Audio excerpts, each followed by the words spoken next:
Hello guys, छा हाल आहे? ठीकु आहियो? ख़ुशि आहियो? ख़ैरु? तबियत सेहत ठीकु आहे? तो काफ़ी ॾींहं बल्कि छा काफ़ी महीना थी विया ऐं असां हाल अहिवालु कोन थियो यूट्यूब वीडियोज़ जे ज़रिए। सो चैनल बि हले थो पियो, काफ़ी रिस्पॉन्स सुठो बि आयो आहे। बहरहाल माना ॾिसण जे हवाले सां I don't need any kind of monetisation, but for the sake of discussion and knowledge and information sharing तव्हांजे लाइ नई हिकु वीडियो ठाहियूं था पिया। सो तव्हां ॿुधो हूंदो, बल्कि ख़बर आहे तव्हांखे अॼुकल्ह मॉनसून जी सीज़न मथां आहे। चोमासो जेके पाण सिंधी में चवंदा आहियूं, उहो ईंदे ईंदे रहिजी वियो आहे फ़िलहालु। त माना जी शुरूआति चङी थी, माना जून जे एंड में, पर पहिरियां 15 ॾींहं जुलाई जा मज़ो न थियो। सो जेका इहा प्रिडिक्शन थींदी आहे, अक्सर संगत चवंदी आहे त तव्हांजी प्रिडिक्शन सुठी हूंदी आहे, सही हूंदी आहे। सो इहो छा चकर आहे? साईं, चकर को बि कोन्हे। प्रिडिक्शन कीअं कबी आहे? हाणे तव्हां हिकिड़ी ॻाल्हि सम्झो, माना हिकिड़ी मॉडलिंग थींदी आहे, कंप्यूटर सिमुलेशन या कंप्यूटर जो को बि प्रोग्राम जेको पाण रन कंदा आहियूं त उनजे पोयां मैथमेटिक्स हूंदी आहे, कैलकुलेशन्स हूंदियूं आहिनि, रियल टाइम डेटा एनालिसिस हूंदी आहे। ठीकु आहे न? सो जिते हाणे का बि मैथ्स जी का बि इक्वेशन हूंदी आहे, उन में 2 वेरिएबल हूंदा, 3 हूंदा, 4 हूंदा, 5 हूंदा, एतिरा वेरिएबल थी सघनि था। वेरिएबल छा हूंदो आहे? जेका शइ टाइम जे हिसाब सां, वक़्त जे हिसाब सां तब्दील थिए।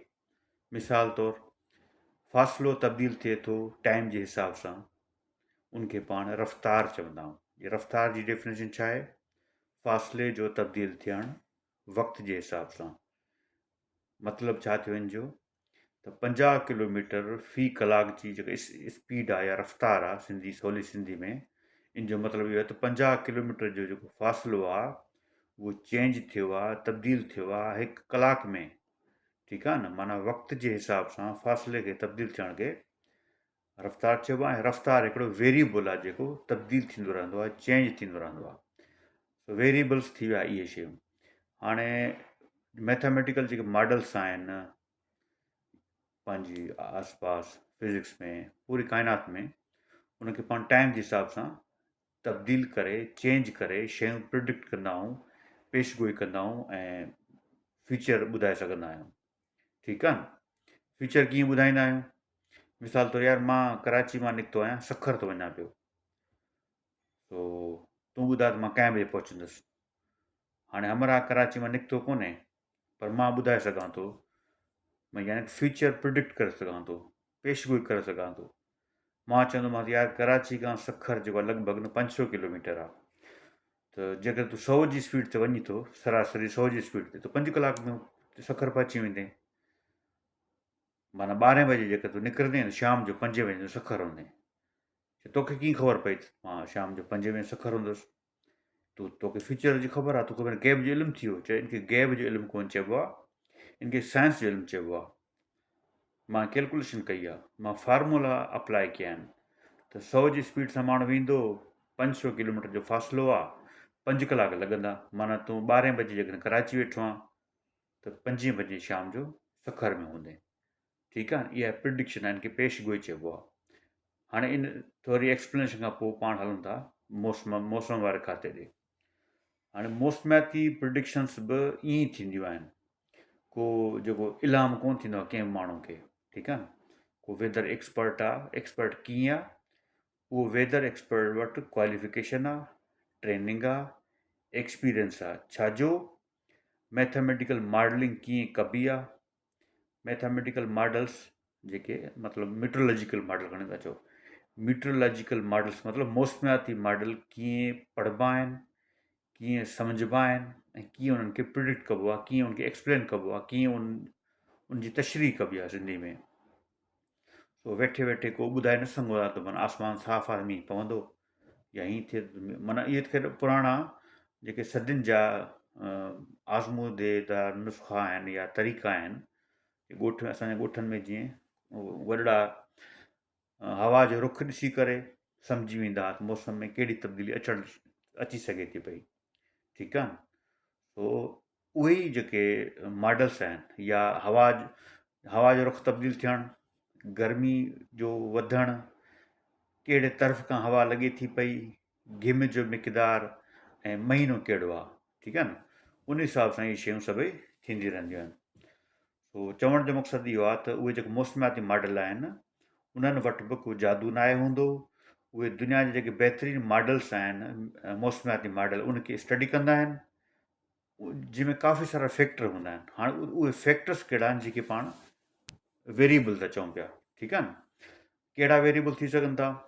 मिसाल तौरु पाण जून जे महीने वेठा आहियूं, जून जो महीनो ऐं सिंध जी मौसम, ठीकु आहे, जून जो महीनो ऐं सिंध जी मौसम जी पाण पेशगोई था कयूं पिया। कीअं कबी? त जून महीने में बि नॉर्मली त झोला लॻंदा आहिनि, बिल्कुलु लॻंदा आहिनि। जून महीने में ॾखिण जी तेज़ हवा, गरम हवा लॻंदी आहे, जेके पाण झोला चवंदा आहियूं, ऐं जंहिंजो ॾखिण में ज़ोर वधीक हूंदो आहे, जीअं जीअं पाण विचोले खां उत्तर वेंदा आहियूं उनजो ज़ोर घटिजी वेंदो आहे। ऐं लॻभॻि सॼो जून जो महीनो ईअं ई गुज़रंदो आहे, ठीकु आहे। उनमें तब्दीली कॾहिं अची ईंदी आहे?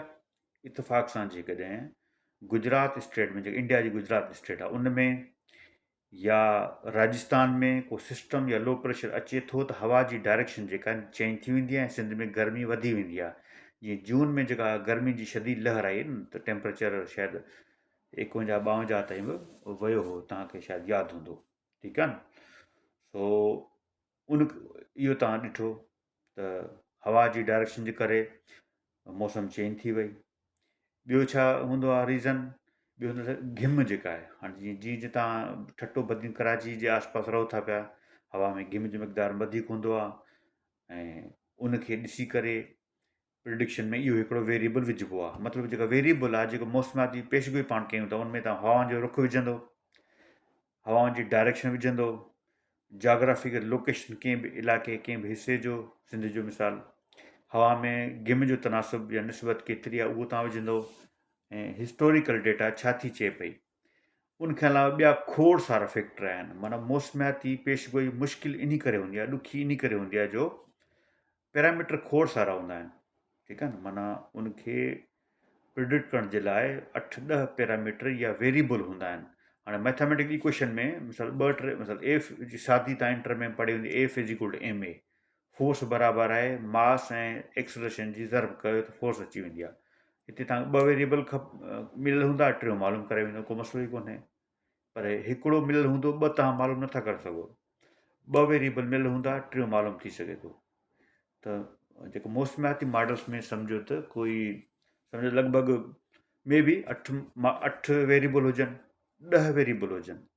हाणे 8-10 वेरिएबल खे इक्वेशन में फिट करणु ऐं इंसानु मैनुअल उनखे सॉल्व नथो करे सघे, को बि नतीजे ते नथो पहुची सघे।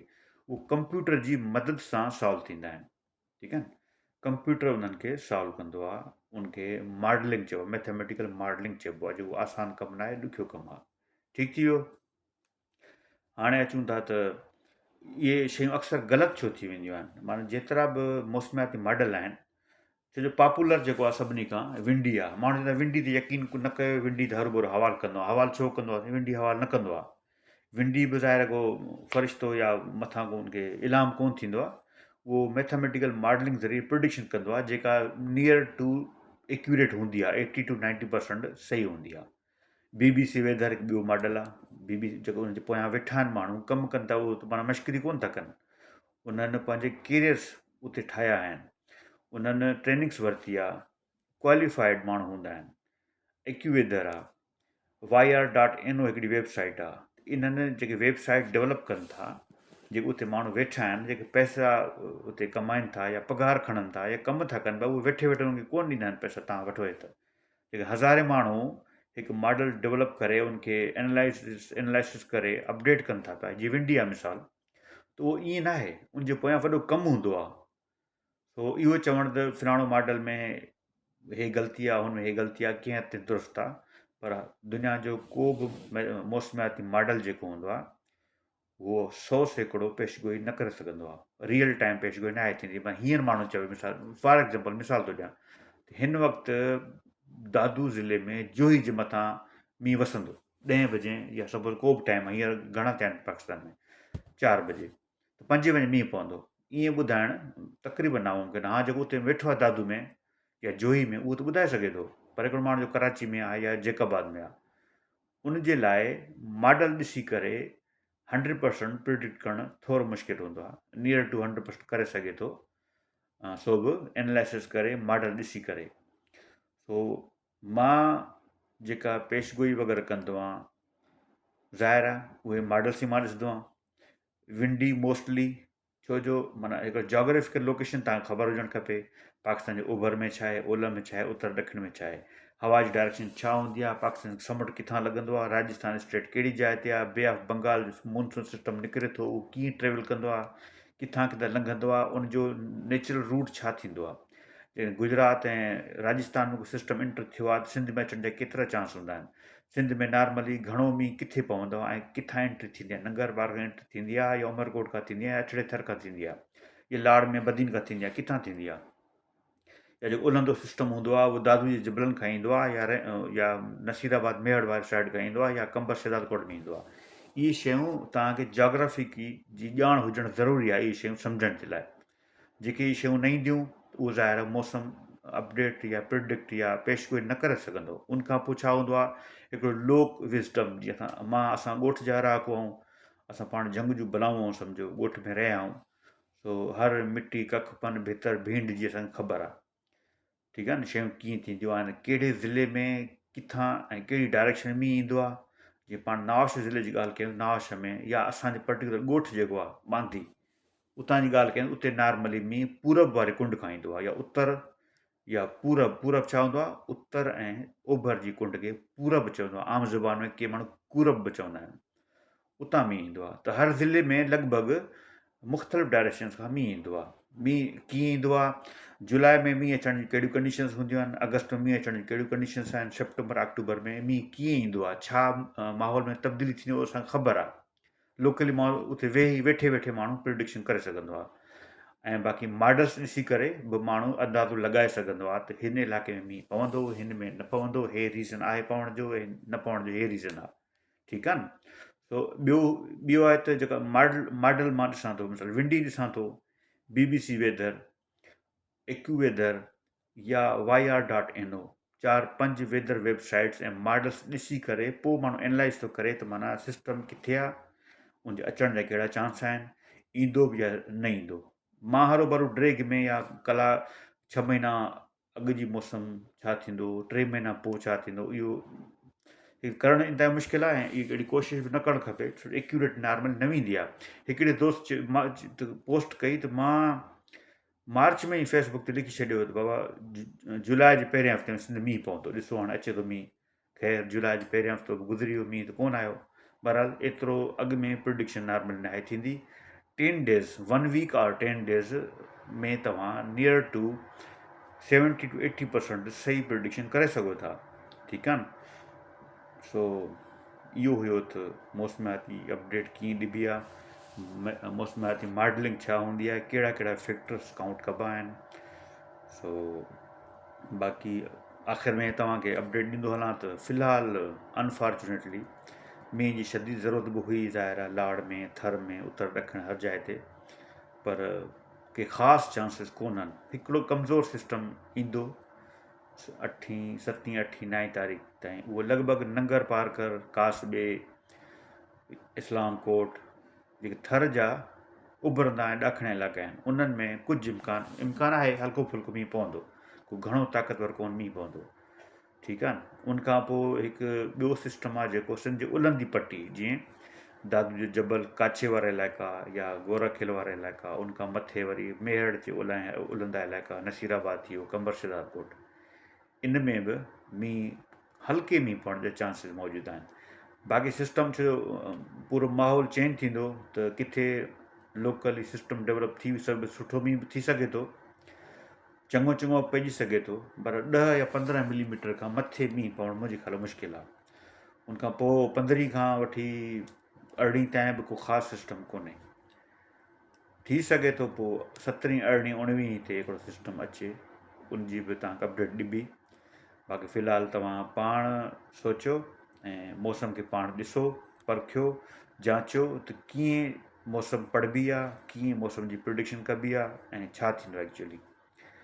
ज़ाहिर आहे इंफॉर्मेशन वठणु खपे, ॿियनि जे एक्सपीरियंस मां फ़ाइदो वठणु खपे, पर पाण माण्हू कोशिशि ज़रूरु करे तव्हां कोशिशि कयो, को मसइलो कोन्हे। उन जे लाइ तव्हांखे छा करिणो पवंदो, सिंध जी जाग्राफी सम्झो न तव्हां, सिंध जे उत्तर ॾखिण ओलह ओभर में कहिड़ा ज़िला आहिनि, सेंटर में कहिड़ो ज़िलो आहे, कराची किथे आहे, ठठो किथे आहे, थर किथे आहे, त अछड़ो थर कहिड़ी बला थींदी आहे, काछो छा हूंदो आहे, त घोटकी उॿावड़ो किथे आहे, इहो तव्हांखे ख़बर हुजणु खपे। पंजाब सां कहिड़ा ज़िला आहिनि, बलूचिस्तान सां कहिड़ा ज़िला लॻंदा आहिनि, इहे तव्हांखे ख़बर हुजणु खपे। ऐं लाड़ उत्तर ॾखिण विचोरो छा हूंदो आहे, इहा ख़बर हुजणु खपे। पोइ तव्हां वेदर खे सम्झी सघो था ऐं सिलसिलनि खे सम्झी सघो था। ठीकु आहे, वीडियो थोरी डिघी थी विया, सो उमेदु आहे त वरी जल्द तव्हां सां मिलंदासीं। फ़िलहालु अला वाही।